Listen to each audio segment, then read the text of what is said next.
For those of you who don't know me, my name is Karen Lowen, and I'm teaching faculty here in the genetics department. And for the last 3 years, I've been either co-teaching or this semester teaching by myself a 1-credit seminar course that we call, that I'm now calling Confronting Eugenics. And in that 1-credit course, students read articles or we watch videos or listen to podcasts about eugenics, and then they come to class and we discuss and work through the material together. And the first half of the course is really historical. We think about the origins of scientific racism and the rise of eugenics in the United States, which really came to its peak in the 20s and 30s. But we go beyond that. We keep talking about the 40s and the 50s and the 60s and the 70s, always thinking about the interplay between science, eugenics, and society. And then in the second half of the course, we talk about modern genetics and genomics technologies and scientific discoveries. And we think about that through the lens of scientific racism and eugenics.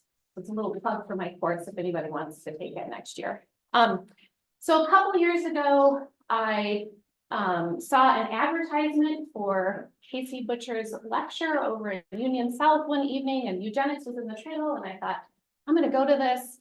And I went, and it was very good, super interesting.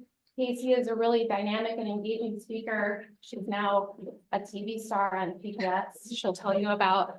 And I immediately thought I need to invite her to be a guest lecturer in my course. So she is also a public historian and the director of the Rebecca Blank Center for Campus History, whose goal, or where it's an ongoing effort to try and uncover and give voice to instances of prejudice on campus, but also times when people have challenged prejudice and overcome prejudice. And their broad goal is to really make sure that everybody at the university, alumni and students, know the full history of the University of Wisconsin, and to give voice to people's accomplishments if they were from a marginalized group where their stories may not have been heard, or they may have been buried, or they may not be widely known. So I am so grateful that she came to my class last year. It was a highlight. And as I was preparing for class this year, I thought, oh, it's just too bad that more people don't get a chance to hear her. And then I thought, I know, I'll just invite everybody to come anyway. So I did that, and here you are. Thank you for being here. And thank you so much, Kacie, for being here. Yes, thank you. Hi, everyone. Can you hear me? The mic. Okay. We had to get a hotter mic. So my name is Kacie Lucchini Butcher. Super excited to be here today to talk to you all about eugenics. Very exciting topic. One of the darker topics that I present on campus, but one that I think is important to talk about for that exact reason. So very nice introduction. I am a public historian. That's my day job. That's what I do during the day. That is how I make a living.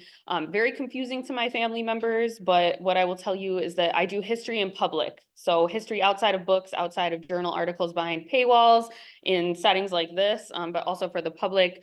I work on a PBS children's television show right now called The Look Back for 4th to 6th graders. I run the Center for Campus History, which I will talk about, and generally think about how we get the public interested in history. But I've started adding this slide because that's just my day job. That's just what I do for a living. And I really like to highlight that I'm a full person outside of work, and I hope you all are full people outside of work and also outside of school. For me, usually when I'm not here, you will find my nose buried in a book, usually a romance novel, but not exclusive. I have a cat who's wonderful, a nice reminder about life outside of work. Cats don't work for a living. And I love sports of all kinds. I have my sports calendar down now where I can watch sports all year round. So right now I'm very into the Premier League. My team is Arsenal. I'm really big into Formula One.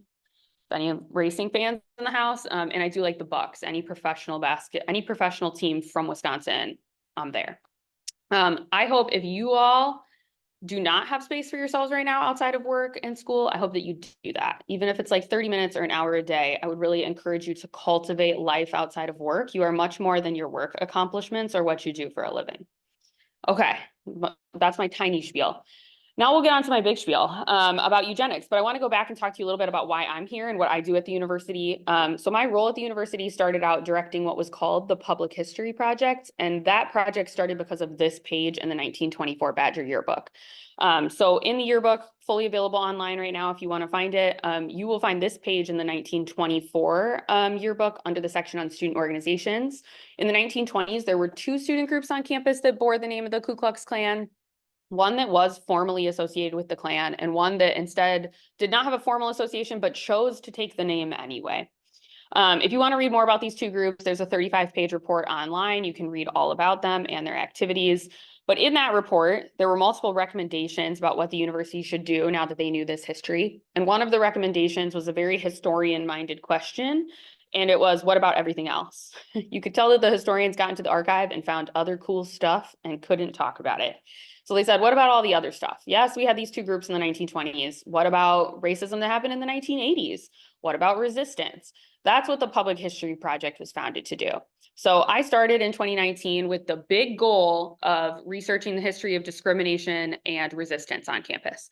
There are two things that make the project and now the center wholly unique in higher education. The first is the scale and the scope of our research question. So we look at the entire history of the university, 175 years, and we look at multiple different forms of discrimination. So we obviously look at racial and ethnic discrimination, but we also look at discrimination against LGBTQ folks, folks with disabilities, religious discrimination, gender discrimination. Other universities that do this work usually have a very specific research question. So Harvard, UVA, Georgetown, Yale, they all look at their university's connection to slavery. That's really important work, but it allows you to ignore some other important key moments in campus history. We decided to look at it all. So I often say we're a mile wide, not a mile deep. We do not purport to cover every history on campus, but we're making like a good faith effort to really think about the university's history differently from a different perspective. The second thing that makes us unique is our focus on public products. So these other universities that I mentioned always put out books and journal articles. Great academic products, we swim in these academic waters. But there was a kind of question, I think, at the genesis of the project, which was, why are we doing this? Are we doing this for academic credibility and clout to show other universities that we too are academics? Or are we doing it for us, for the campus community, for us internally? And we fell on that side, right? That this was about our campus community understanding our campus better as an internal project to do better. And so because of that, we didn't do academic books and journal articles because that's not what would reach our community. I know that you all are here for class. And so if I said, would you read a 100-page report that was assigned to you in class? You all would nod very diligently. And you would say you would read that 100-page report. But I know the truth, and you would not read that report because I have to read those reports for my job, and I find them to be tedious. And so we thought about how people would want to receive this information. And so not only do we not put this information out in one avenue, we put it out in multiple different ways, but we tried to think about different ways that people might want to engage. So we had a physical exhibit at the Chazen in the fall of 2022 called Sifting Reckoning. If you came to that, that was us, that was our people. We plan to do more exhibits in the future as well. We have a digital exhibit website for Sifting and Reckoning. So all of that research is still online. If you haven't seen it, it's at reckoning.wis.edu. We also publish blog posts about our research. So if you're ever kind of looking for a different viewpoint of history about UW, we could be a great resource.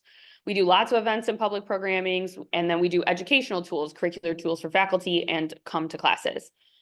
The project was temporary. It was started out temporary. I was here assigned originally a 2.5-year contract, and then it just quickly extended to 3 because it's easier for budgeting. And then because of the pandemic, it extended to 4. But the whole idea was that it was going to be temporary, that we were going to do all this research about UW. We were going to put it on display, and we were going to solve racism. And then we're going to put it all away and never look at those pesky little histories again. As you all might guess, that's not really how these things work. And so we were thinking from the beginning about what does it look like long-term as a university to think critically about ourselves, right? We look at all these critical problems in the world. When do we look internally about our own issues? And that's really what we're here to do. And we are a center now. I'm happy to say we're permanent. We are not going anywhere, which gives us a lot of flexibility to do more. So this is our mission statement, the first sentence. For us, we really seek to expand and enrich UW-Madison's historical narrative by centering the voices, experiences, and struggles of marginalized groups. There's a way that when you talk about certain histories, they get told as like addendums or footnotes or little side stories. Oh, it's Women's History Month, but better talk about women. Oh, it's Black History Month. It's okay to talk about, racism right now because it's Black History Month, but come March, no more of that. We reject that framing in every possible terms. It is difficult histories that we talk about. That doesn't mean that they're any less a part of our university's history. So we're really hoping to bring those more to the center to have a conversation with the rest of the history. We're not like saying that we can't like talk about Bucky or like talk about flamingos. Those are great. We also want to bring some of the histories that we know exist into conversation with these you-rah-rah histories, right? To really think about the history of UW-Madison as whole and complicated and complex because it is. So reckoning is kind of at the center of our work, and it's something that we think about, which is that we are not doing history just for history's sake. This isn't just like a fun little, like, did you know that eugenics happened in Wisconsin? Our goal when we do history work is to get people to think about how history relates to today. And so when we think about reckoning, we're really thinking about how history can be used as a tool to make change. So this isn't just a rote set of facts. This is something we're going to do. And so these are the dictionary definitions of reckoning. There are 3, but we have come to view them as a step-by-step process. So the first step is that you calculate or estimate. Where did discrimination happen? Who did it happen to? Then we make that public, right? Our goal as public historians is to tell all of you. When we do that is when we get to step 2. And if I tell you all the information I'm going to tell you today, you are going to have a view or an opinion or a judgment, and you're going to have feelings about that history. My opinion is when you see conflict in the media, online, in culture about history, it's because we're at step 2. Because we are talking about new histories or new understandings of the past, and people have feelings about those. There are complicated, big, unruly feelings. The problem is we just kind of throw history at people and expect them to figure it out themselves. We don't provide space to like have the rich, complicated conversations about what does it mean that we have a history of eugenics in the state of Wisconsin. Our goal as a center is to have those difficult conversations, right? To be in classes with all of you, to talk about the issues so that we can figure out step 3, which is that you have to do something. So if we're really against history as a rote set of facts, then you have to do something. You have to learn a lesson. And so for us, we really want there to be a bill or an account or a settlement. And when I say those words, administrators get very cagey. They're like, ooh, money? Maybe, possibly. There might be something where we see historically something's been underfunded, and with more funding, it could do more, do better. But it's also policy changes, right? It's also thinking about like, why is this policy in our department? Has anybody questioned why we still practice like this? And it's also thinking, I think, reflectively about the work that we do. And you'll hear me talk about in this presentation in particular, and I think all of you hopefully have thought about this in the sciences, but just because we can doesn't always mean that we should. And we should be thinking about intent versus impact. And that is a main theme that you will see in the eugenics conversation. But we should do something. We should learn this history with the hope of using it as a tool. That's our framework for the center and my framework for doing public history. Okay, that's the background intro. That's who I am and what the center does. And those are my qualifications to be here today talking to you all about eugenics in Wisconsin. So I'm going to talk broadly, very quickly about the eugenics movement, but really focus most of the presentation on Wisconsin and in particular UW-Madison people who had a hand in the movement.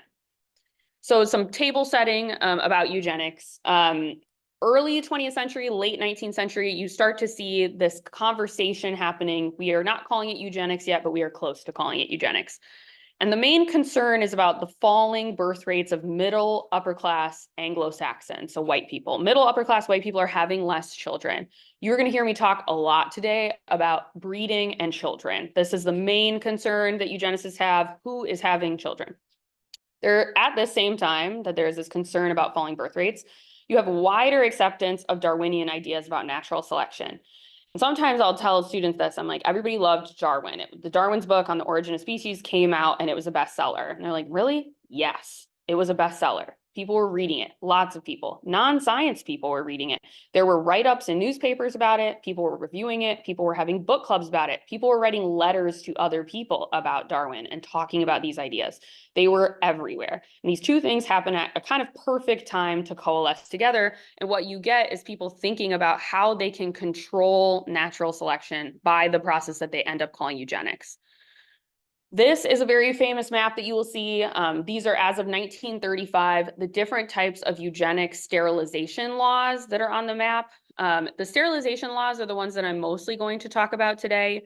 But I will say that in the kind of eugenic cloud or bubble, there are many different types of laws aimed at controlling not only who enters the United States and then has access to having children, but who can legally have children. So you have sterilization laws that I will talk about in depth, where people are being forcibly sterilized so that they cannot have children. But you also have marriage laws. So eugenics is going to look different in different parts of the United States. In the South, you see lots of marriage laws, and in particular, anti-miscegenation laws. So miscegenation is just a fancy word of saying race mixing. So you have laws in the South where a Black person cannot marry a white person, and where marriage licenses cannot be given to these people. And that is the same thing. You see marriage laws also in the North, but less to do with miscegenation and more to do with people that they view as mentally deficient. Big air quotes around that. But you also have immigration laws. So who is allowed to come to the United States, to enter the United States, and then have children, which will then become US citizens. These are the three types of kind of eugenic law that are coalescing at the start of the 20th century. So the idea for eugenics comes from plant and animal breeding, and it provided what was seen as the scientific rationale for eugenics. So this is a poster created by the American Eugenics Society that was displayed in eugenics education pavilions at state fairs. So they would have full pavilions where they would talk to the public about why we should do eugenics, why we think it's a good idea. And so you can kind of see here, I mean, it's very simple math here, but pure plus pure equals children normal, so on and so on. And you see this kind of plea here. How long are we Americans to be so careful for the pedigree of our pigs and chickens and cattle, and then leave the ancestry of our children to chance or blind sentiment, right? So they're using this kind of, I will just tell you right now that the rationale, the scientific rationale for eugenics is really rocky to start, okay? It is a very rocky premise to begin with, but then you have this kind of, I think, emotional premise that comes in too, right? Is that like, you should care about these things. You should be passionate about these things. If we care enough about doing it for pigs, why wouldn't we care about it for our children? So there's this kind of emotional gut tug that you're supposed to be getting from it. So by the time that we're in Wisconsin, obviously Wisconsin scientists are talking to people, right? They are involved. We are a flagship university in the United States. We are talking to other scientists. So it does not take long for eugenics to get to Wisconsin. And it was really seen as animal breeding was the kind of proof positive that eugenics would work. And so UW-Madison had a huge hand in creating this field. The Department of Genetics was established in 1910 as the Department of Experimental Breeding. It was the first department in the United States. Leon J. Cole, pictured here, looking very dapper, was the first chair and the sole member of the department for 8 years. And it was really under his guidance that the department really took up eugenic ideas and that they flourished because he believed in them. So here's a pamphlet for the Eugenics Club at UW-Madison. The Wisconsin alumni magazines are online, so if you ever want to keyword search them, please feel free to do that. So you can see here, it talks about their membership. They say about 1/2 are graduate students, mostly from letters and sciences and the ag college. They're trying to get more members. They want it to get up to about 75 members. The attendance averages 100. So they have a lot of people coming from outside the student community. They talk about a lot of the different types of people, right? So they do have some medical and law students, mature people of the city, several professors, etc. I'm going to show you some quotes. I will just tell you they're not fun to read and they're not fun to look at, but I think it's very important to say who said what. It's just a good sound practice to A, not use passive voice, but to B, use primary sources. So Leon J. Cole publishes quite a bit on his eugenic ideas. And something I think is important, and the reason I show these is that we live in the present and there's a conversation unfolding right now about the power or lack of power that professors have in society, right? I want to be clear that at this time in the early 20th century, academics have a lot of social and political credibility. So if a professor of, the sole department chair and leader of experimental breeding tells a politician eugenics is sound science, those politicians will use that and they will say, our flagship university, this big fancy professor said that this is sound science, so it is. It's a little hard now because the place of higher education in our society is constantly under question. At this time, these men had a lot of credibility, all of them that I'm about to show you. So this is something he published in the relation of eugenics to euthenics. And he says here at the end, I underline the most important part, is it not desirable and necessary that we should employ equal intelligence to the development of human species that we do to our domestic animals? We shall have to utilize special methods of eliminations of the undesirable, but the general problem will remain the same. This is in the same article. What kind of philanthropist is he, though he gives millions to charity, well-intentioned but perhaps misdirected, dilutes and contaminates the very structure of our Commonwealth by the importation of the scum of Europe to enable him to amass the millions. The danger would perhaps not be so great if there were not the possibility of the control of affairs falling ultimately into the hands of these undesirables. With political control in the hands of the inferior, there will be little chance for eugenic legislation. Gives away the whole game right here. This is a great summary of the problem. There is the concern, like I said, about these falling birth rates for middle class, upper class, Anglo-Saxon people. But the real problem is when you follow it down the line, these people will lose political control. The people that they view as the scum of Europe, his quotation, are starting to have more children and to gain more political power and will have more control. And that is the worry. And he's talking right here, if we don't pass this soon, if these people have children and those children can vote, we will never pass eugenic legislation. We will never be able to get a control, and they will gain more political control than we will. He gives away the entire game right here. So he's saying, oh, you know, we have to really think about this. We think about this for animals, but it's a political game that they are playing here about who has power in our society. So these classes were taught, there were lots of classes. The course catalogs are starting to slowly be digitized, so you can start searching them. There are ones that were taught by Cole himself. There were ones that were taught by Michael F. Geyer. These were taught inside the genetics department, but also in other departments like zoology, biology. So it's not that just these men were kind of having interior little conversations. They were teaching students, as I'm teaching all of you, right? They were making sure that other generations of people also agreed with this and that they were going to go on and practice eugenics. One of the things I like to talk about, the eugenics is not kind of just isolated to genetics or to the, you know, hard sciences. Social sciences are also involved. Our most famous racist, that's what I call him, Edward A. Ross, was at UW-Madison. He was a professor of sociology, and he really pushed the idea of social Darwinism. So that takes the scientific properties of Darwinism and transfers it to social relations. So a core belief of social Darwinists is that wealthy people breed wealthy people, smart people breed smart people, not because they have more access to education or to money, but simply because their genetics make it so. And Edward A. Ross is most famous for coining the term race suicide. And this was an idea that warned that Anglo-Saxons were allowing a swelling population of immigrants from Eastern Europe and Asia, who, along with African Americans, would out-reproduce rich white Anglo-Saxons and would thus take political control. We had this book in the library for a while. It is no longer available publicly. It's in our special collections. But Edward A. Ross would do this. He would buy books that he thought were really important for students. He would donate them, put his name plaque in that, so you knew that he wanted you to have all of this in your library. And hopefully none of you know this or in this, but Edward A. Ross is a hero in alt-right circles right now. If you go to some scary spaces on the internet, some really dark spaces, they love his ideas and they are having a huge resurgence. Race suicide is having a huge resurgence as an idea right now. So these legacies, just because he's not with us anymore, just because his books don't get published all the time, does not mean that these ideas go anywhere. They are still very, very prominent. Which leads me to another prominent eugenicist on campus was Charles Van Hise. So Van Hise was the first person ever awarded a PhD from UW-Madison. He was also the first graduate of UW-Madison to serve as our president. We used the term president back then, same thing as the chancellor. We just changed the terminology. He served from 1903 to 1918 when he died unexpectedly in a routine surgery, and his field of study was geology. He's probably most remembered for his creation of the Wisconsin idea, which argues that the work that happens here at the flagship school should serve the state, the nation, and the world, that the things we do here should extend out past here. He was a vocal proponent of eugenics in the state of Wisconsin. He seems to be introduced to these ideas after reading Charles Darwin. We have letters of his in the UW-Madison archives where he's writing back and forth with his wife, and he's talking about how he's like, thinks these eugenic ideas are so cool. He's thinking about Darwin. He's like, what if we did that with humans? Wouldn't that be great? This has such an impact that we could have on the state. I will just say his letters, because they're between him and his wife.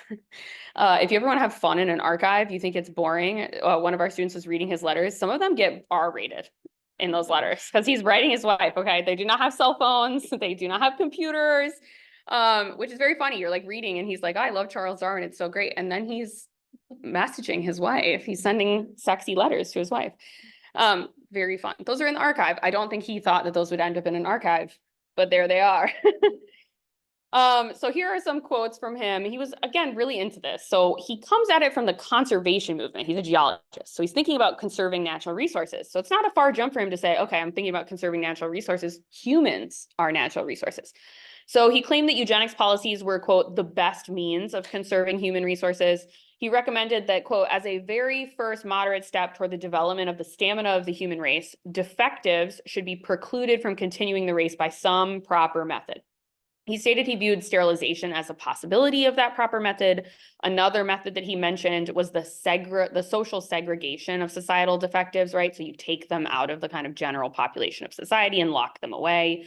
He admitted, quote, human defectives should no longer be allowed to propagate the race. And according to Van Hise and others of his time, defectives were those individuals who suffered from mental and physical disabilities. And it was clear in his writing that Van Hise saw these people as less than human. They did not have a kind of any iota of basic humanity in his mind.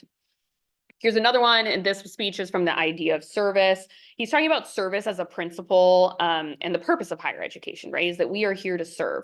And so his idea of service in this quote is eugenics, right? He wants our Wisconsin idea to be used to propel eugenics. I'm not saying we have to throw away the Wisconsin idea, not at all. I think the Wisconsin idea is so much bigger than Van Hise. But I think it asks us to really think about, right? If the idea of higher education is service, if that's what we do here, we really believe in the Wisconsin idea, then we should be double checking ourselves, because he thought that eugenics was absolutely the Wisconsin idea, that we should take this idea of eugenics and spread it out, not only to the state, but to the nation and the world. So as I mentioned, he died unexpectedly during a routine surgery in 1918. So I often get this question, this well-meaning question, but people are like, well, did he change his mind, right? Like in the 30s, did he have new ideas? We don't know. He died in 1918. So this was the kind of height of the eugenics movement. In the 20s and 30s, it really hits its height, but he's like coming right into it. So we don't know if he would have changed his mind. Another person that's important to talk about is Wilmarth, Alfred Wilmarth. He moved to Wisconsin from Pennsylvania, and he was the first director of the Home for the Feeble-Minded in Chippewa Falls, seen here on this postcard. He's described as having waged a, quote, one-man war in support of eugenics and rarely missed the opportunity to extol the virtues of practicing eugenics in the state. People talk about how at parties he was really annoying because he'd corner you to talk about eugenics. So you can imagine how fun that would be. He brought with him the notion that people are not only mentally, but morally imbecilic. So they are not only mentally deficient, but morally deficient. His influence over the large number of sterilizations was usually over habitual criminals and, quote, unchaste women. He's the one who really brought this idea of criminality in, which I'll talk about. And he's especially credited for advocating for sterilization and was notably the first to do so in the state. He advocated for sterilization before Van Hise and others started to.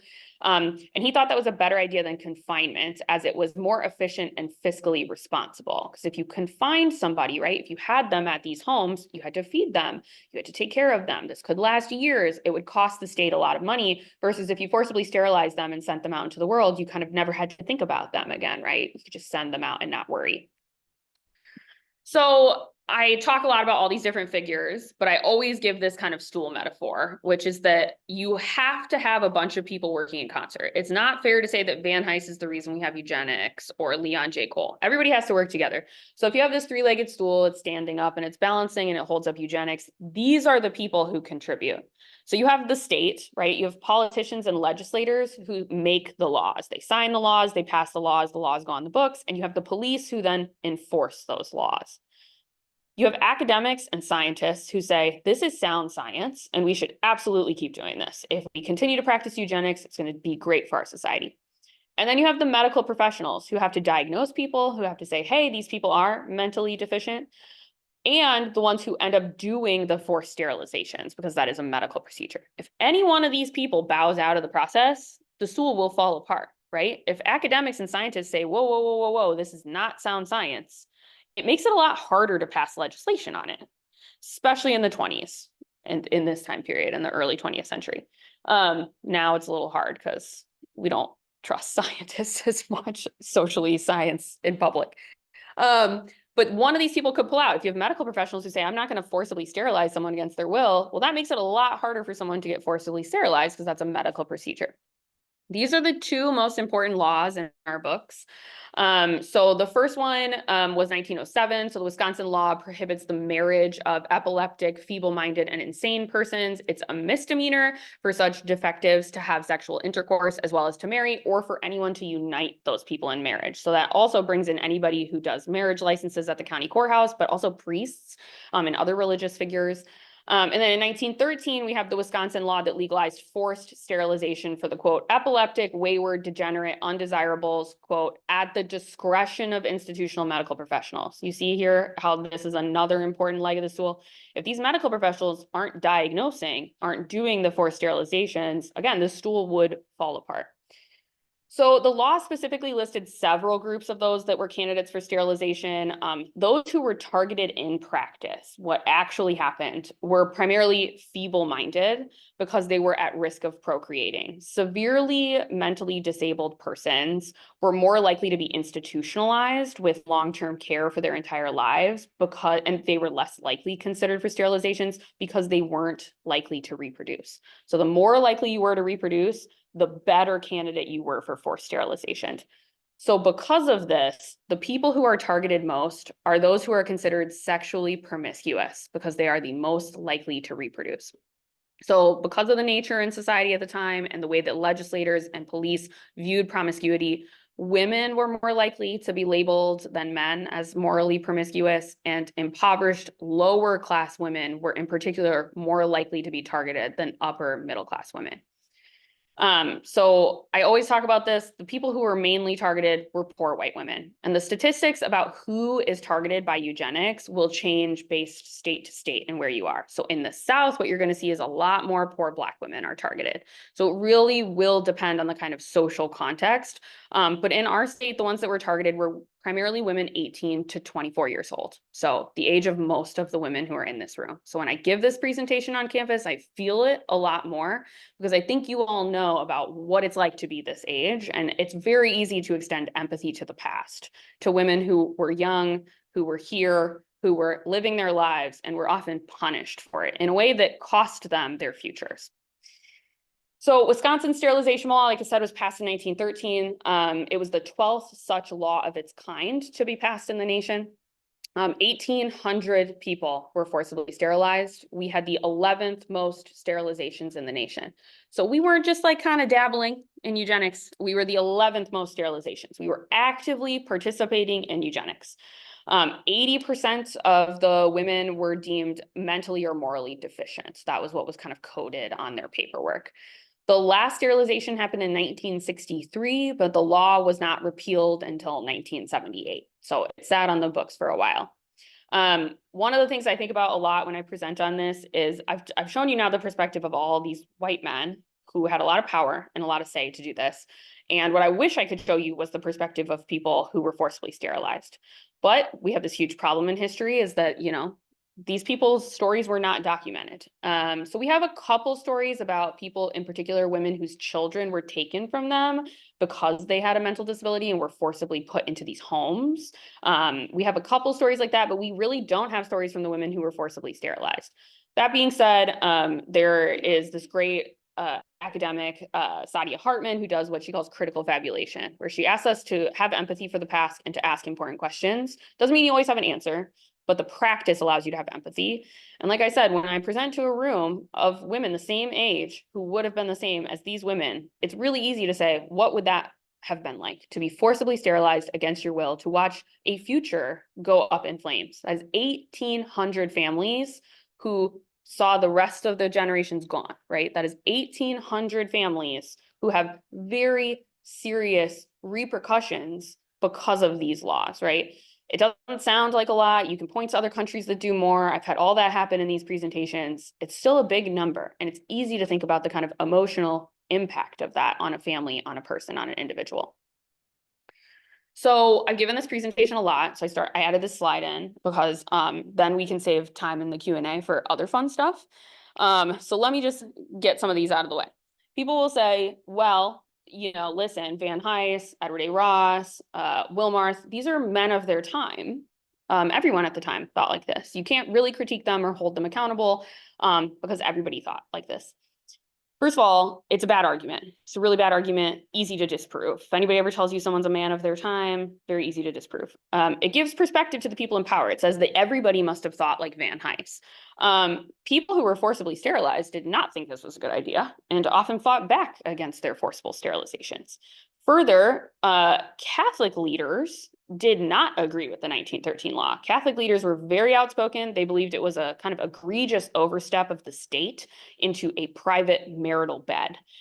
They believed that they should be able to procreate as much and as often as they wanted, and the state shouldn't have any say in that. So it's something that's easily disprovable, but I also think it gives credit and it gives perspective to only men in power. I think that we think of the past as much more simplistic. It's just like now, you know, if we have a policy right now that's about to get passed in the state of Wisconsin, you ask 100 people what they think of it, you're probably going to get 100 different answers about what they think of it. The people in the past had just as complicated kind of conversations as we're having now. People will tell me that this was a noble idea. Yeah. Okay, the eugenics is bad. Okay, the forced sterilization affected people. But this was a really noble idea. Isn't improving society a noble idea, right? If you really start critiquing these men, nobody's going to want to make society better. Somebody told me that once. If you keep critiquing them, nobody will make society better. Often eugenics kind of gets this cover because the core idea is pitched as noble, right? We want to improve society. Don't you want to improve society? The problem with this line of thinking is that while the idea in the abstract is good, yeah, sure, we want to improve society as a whole. We want a better society. The methods were absolutely not noble. They were not scientifically sound. And the motivations for these ideas were also not noble. You can dress it up however you want, but they very clearly had targeted a set of people that they did not want to exist in the future. That's not a noble idea, which leads me to eugenics and genocide. So the other thing that eugenics kind of gets covered is that it's really easy to think about eugenics in the abstract, right, as well. That it's just an idea on paper. We just want to improve the human race. I think it's important to be really clear that eugenics followed all the way to its logical conclusion. If the laws would stay on the books, if people had enough power and money and time, that what is happening is that there is a segment of the population that is plucked out, and you decide that you do not want that segment of the population to exist in the future. You decide you do not want people with disabilities to exist in the future. That is genocide. You are picking a population and deciding they will not exist in some infinite future. That's genocide. And so whether you want to argue that it's great to improve society or, well, at least it stopped, eugenics and genocide are tied hand in hand because you select a group that you do not want to exist in the future. And so to me, that's where the argument kind of falls dead. It's like, there you go. Like that to me is not something that I would advocate for. And the final point is that people do think about it as a historical issue. We don't use the word eugenics anymore. You won't hear somebody, well, you might, depending on what scary parts of the internet you're on, but most people wouldn't say that they are eugenicists or that they support eugenic ideas. But eugenic ideas are very present in our society today. We've just called them other things. And so genetic testing is a very interesting conversation that we can have. I usually have that conversation in the Q&A because it's complicated. A few years ago, it was very public that there were prisoners who were being forcibly sterilized in California. Women were being forcibly sterilized at the US-Mexico border without their consent or knowledge.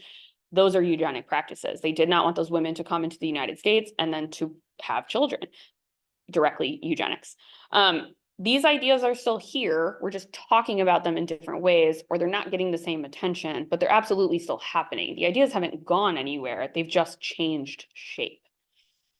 Okay, all that being said, come back, reckoning, right? So I just gave you all this information. I don't expect us to solve it today, but my hope, and when I give this presentation in this class in particular, is that when we had started talking, like years ago, I had started talking with the genetics department and with faculty in the genetics department, and we hadn't had this conversation of, at a bare minimum, you all should know this. You should know that this is present. You should know that it happened in your state that you live in and at the university that you go to. And beyond that, that is going to be a presence in the field that you work in, right? That this is something, whether you work directly in genetics or a field that's kind of allied adjacent, there are interesting and important conversations here about what we do with these scientific ideas, especially ones that we think, again, have this noble purpose, right? We want to make society better. And so at a minimum, that's what I hope to do. But the other part is I hope you kind of take that little bit of a next step, which is like thinking about how does this affect the work that you do, the labs that you work in, the work that you want to do, what you think are the kind of cutting edge science things that we should do.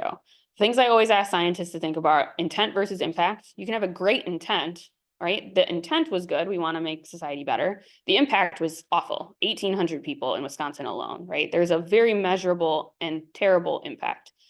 Just because we can doesn't mean we should, right? So to really think critically about those ideas before we just kind of launch forward because we think it's so great, or we think it's going to improve society, or like, it's so fun that we have this idea, to really think about it. That being said, I'm open for question and answer. I always show people a fun thing from the archives before Q&A. This is a button that we have in our UW archives. You can go touch the button if you want. It is from the Manhattan Project. If anybody saw Oppenheimer this summer, any atomic bomb fans, we have a button from the Manhattan Project because physicists from UW-Madison worked on the Manhattan Project. E.B. Fred, one of our presidents, kept this on his desk as a little tchotchke. When people came to visit his office, he would brag about our physicists who worked with Oppenheimer and about the bomb, and he would let them touch the button. So if you want to touch the button, you can. It's in our UW archives, Steenbach Library, not far from here. They're open 9 to 4. I have not touched the button. That's the question I always get. I have not touched the button. I think it has a sinister energy to it. I don't want to touch the button, but it does exist.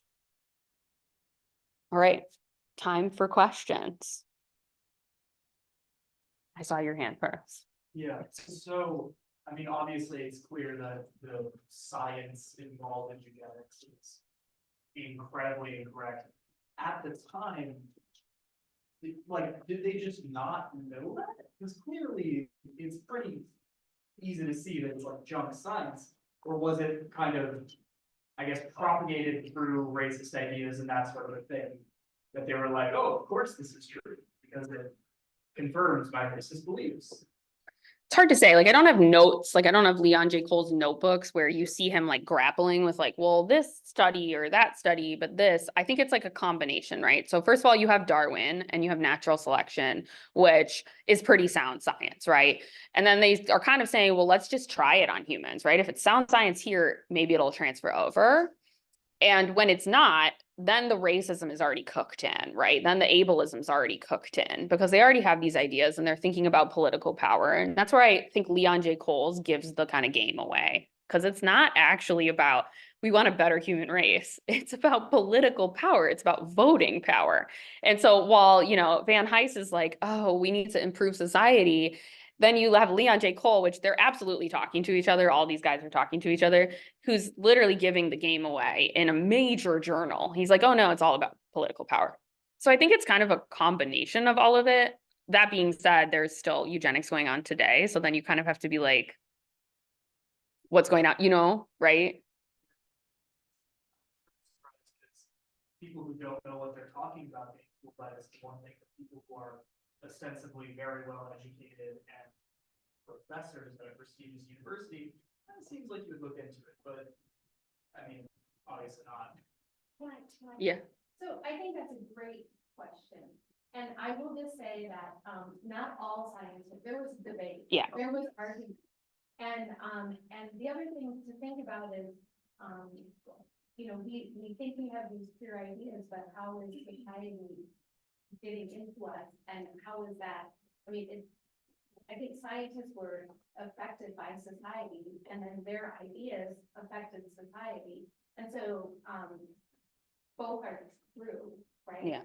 But there was definitely debate, and there were scientists who were actively speaking out as well. Yeah. Reputable ones, but not always one. Oh God, there's so many. Okay. Yes. Towards the beginning of your talk, you discussed utilizing eugenics to sway political voting. When I think about like 1920, I think about, you know, extending women's right to vote. I'm just a little confused as to how the political climate of the time wanted to accept science swaying votes. I would have assumed that you probably. Well, the women that were being argued that should be allowed to vote are women that you want having kids. They want upper class white women to be able to vote. And in fact, if you like study the women's voting rights movement, they're very clearly fine with leaving Black women out. They're like, listen, if Black women aren't allowed to vote, we'll come back for them later. Don't worry, girlfriend. We'll bring you along, but like later. And they're fine to throw them under the bus if it means they get to vote. So I think part of that is the kind of voting that's later, you know, when by the time you get to the women's voting, by then you already have the sterilization laws into effect, and you already have some of the worst immigration laws in effect. But I think it's kind of, yeah, I think it's both of those things. It's about who is allowed to vote, who has the power and the access to vote. And in this case, it is upper middle class white women who they do want to have children. Those are the people they absolutely want to have children, people who are educated, who have access to money, and whose husbands can tell them how to vote. Because that was the other thing, is a lot of men were fine with women's voting rights because they were like, I can control my wife enough where she'll vote for who I tell her to vote for. Yeah. This is kind of a broad topic, but what are your thoughts with eugenics and genetic testing and IVF? I get this question every time. Sorry. I'll tell you what I'm feeling so that you all can grapple with it too. I don't know. I have a lot of mixed feelings about it. I'm like extremely women should be allowed to do whatever they want with their bodies. I think that it is absolutely your choice. I think that abortion is healthcare. And I think that you should be able to have those choices. That being said, I think what is interesting about genetic testing is that when you have people who get genetic tests, they do not like the results, and then they decide to have an abortion, which again, I think that is your right as a woman. I think that you should be able to do that. What I think is the interesting conversation there is about disability in society. I think it's an interesting question about why people are concerned about having children with disabilities in our society. I think there's a big question about support mechanisms. What support do we have? I have a nephew who is severely disabled, and his parents are getting older, and we're having all these really complicated conversations about our generation of people taking care of him, because once his parents are gone, there are no social safety nets. There is not a lot to take care of adults with disabilities if their parents don't exist, if they don't have family mechanisms. We're like a big Italian family, so it'll be okay, we think, but like not everybody has that. And so I think having the genetic testing in conversation with women's rights around their bodies asks us to complicate those. I don't have a good answer to it. I don't have a great answer because I think it's so complicated, and I struggle with it as somebody who does not like eugenics, who is very supportive of women doing whatever they want with their bodies. That's to me like the actual great tension right now in eugenic discourse. I think I saw you next. I'm interested what like you guys have in terms of the archives and like the opinions during Nazi Germany and their like the beginning of Hitler's regime. I know a lot of American eugenicists like supported it in the beginning before they got to the extreme genocide that it became. And do we have anything about what the news were on campus? Yeah, there's some really interesting stuff. So the student newspapers are not all online. They're like slowly working towards it. It won't happen while you guys are here. I'm sorry. It probably won't even happen while I'm here. It's a very slow process. But you can go see them if you want. And there were like lots of conversations about the rise of fascism, both in Italy and in Germany. And you have in the alumni magazine and in the newspaper, people talking about like, look at these rising ideas. What are people talking about? You have like alumni. There's a favorite one in the alumni magazine is they took an alumni trip to Italy, and the women were like, I mean, the trains were on time. It was clean. This Mussolini guy, I don't know. He seems okay. And so you have the tenor of the conversation is interesting, and their access to it. There were absolutely a conversation going on between eugenics in the United States and Germany, and particularly Nazis, not only around eugenics, also around Jim Crow. So famously, like Hitler and the Nazis thought that Jim Crow went too far, and they actually thought that it would alienate Black people in Germany. And so they were like, well, we don't want to go that far. And so there's a great books. There's like a lot of different books about this inter-exchange between the two. But that is absolutely what they were doing, right? Like genocide is a form of eugenics and vice versa. Like that is what is happening. Is the hope is that you can cull a certain population out of society. And they're having conversations. You had mentioned that in the 20s, scientists were a lot more trusted, and made it clear that a lot of the scientists were really problematic. What else did they do? Did they influence like other laws and other sections of using science as the basis for that? Yeah, I think like generally it's so hard right now, and maybe it's because we're all like, I mean, I work in higher ed, so I read all this higher ed news, and what you have to me is like an outright attack on higher education, right? Like when you see these bills that are trying to curb what we can teach, when you see these bills that are talking about like professors are turning you all into socialists. As a professor, I laugh because I'm just like, I can't make you do anything. I can't even make you do the readings. Like, what do you mean I'm making you think things? Not that we don't have influence, but not like that. And so now it's like we're under this microscope where it feels like we're under attack versus like truly in the early 20th century, higher ed is important. It is seen as noble. Not everybody has access to it. So if you are like a kid who gets to go to college, that's a big opportunity for you, particularly if you don't come from a wealthy family.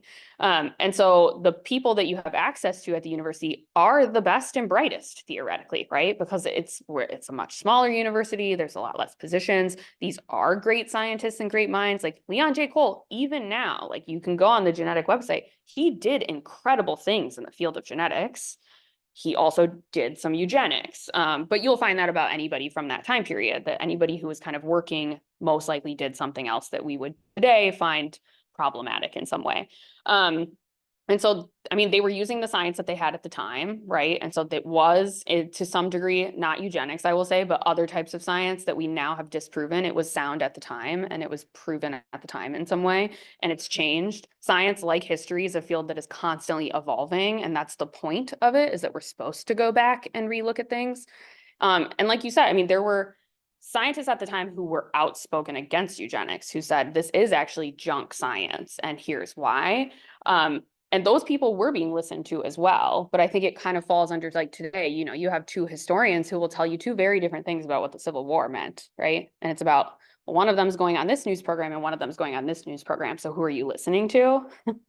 Right? I think that the past is just like today in many ways. And that's like a good kind of indicator, is like who has the ear of power. And at the time, like Van Hise is going to be listened to. He's the president of the flagship university, and he absolutely is talking to the governor and to politicians and legislators. And so is Leon J. Cole, and so is Edward A. Ross. Like they're all in these kinds of, no offense, boys club social circles. They absolutely are like having drinks together, phone calls, you know, they're going to parties, things like that.